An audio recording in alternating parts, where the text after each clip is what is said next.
Djokovic. Call it Nieves. Wow. And Mexican tries to counter, but he's much slower than Nieves. good one-two combination. Mabilis si Nieves, Ronnie. Mabilis, pero yung Mexicano din yung kalaban.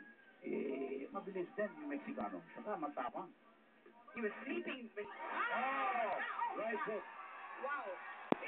Somersault yung Wala, Mexicano. wala na. Oh my gosh. It's over. This is the first round. Over. Capabilia. Oh, Bruce McTavish stops the fight. Winner by the first round. Tony Ajas Nieves after hugging the Mexican. He's helping the Mexican to his feet. He's really hurting. Perfectly. Unbelievable. He's so disappointed. Wala pang 3 minutes. Panalo na ang 4 na Pinoy, Ronnie, all via TKO or KO. Unbelievable. What a great night for the Philippines dito sa Bacolod. Tony Aldeguer must be really happy about the performances tonight. At syempre, lahat ng mga Pinoy fans dito ay uuwing masaya.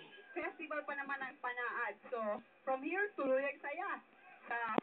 That was it. Yep, you're right, Matthew. That was it. Less than 3 minutes.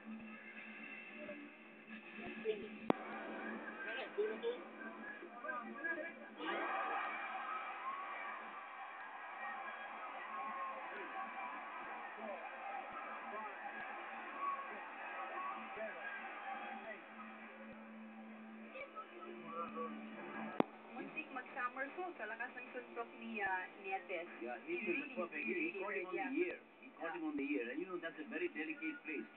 If you Let's watch it connect, again. yeah, watch it. Tingnan mo. So, nandun siya sa corner, one right to the body. See? There. On the ear. Hindi sa panga, sa tenga, no? Tenga. When you Tingnan mo, catch him muntik there. mag-somersault. There you have Tony Ajas Nieves from Bacolod. Happy after that sensational victory in his hometown. Too big, too strong, and too good. For Armand appointed, he got caught with the right hook on the side, on the ear, and that was it.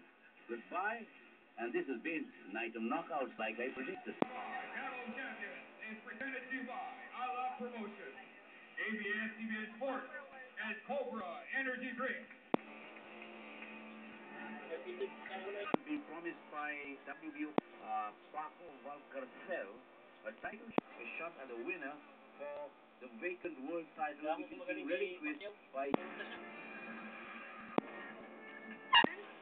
Unang-una, gaano kasarap manalo dito sa Talagang masarap talaga na dito i-held yung laban ko. At saka pasalamat talaga ako sa lahat-lahat ng suporta sa akin. finalo mo sa Mexico. So dito ba, feeling mo, kayang-kaya mo yung kalaban mo? Mukhang ganon. Talagang kaya dahil talagang grabe talagang paghihirap namin sa pag-training namin.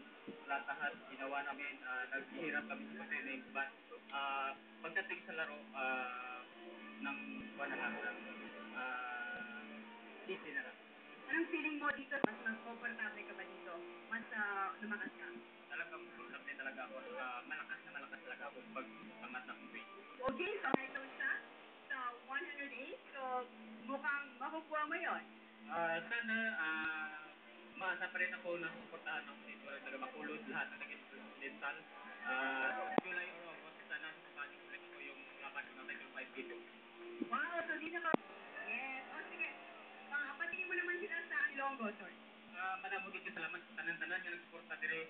Also, your mayor and my mayor, Mayor Bing, and Mayor Muslim, andong sa Negros Occidental, bilog ng Tagal President, lahat-lahat ng Mayor, Governor, Vice Governor, and also the Ala Promotion, Ala Pamilya. Congratulations again, Donnie. At syempre, congratulations sa lahat ng Ala Fighters, Tony Aldeguer, Michael, congratulations. At sa lahat ng mga Pinoy na nanalo, congratulations. Mabuhay talaga ang Pinoy. Mabuhay ka, Donnie Nieves. Congratulations.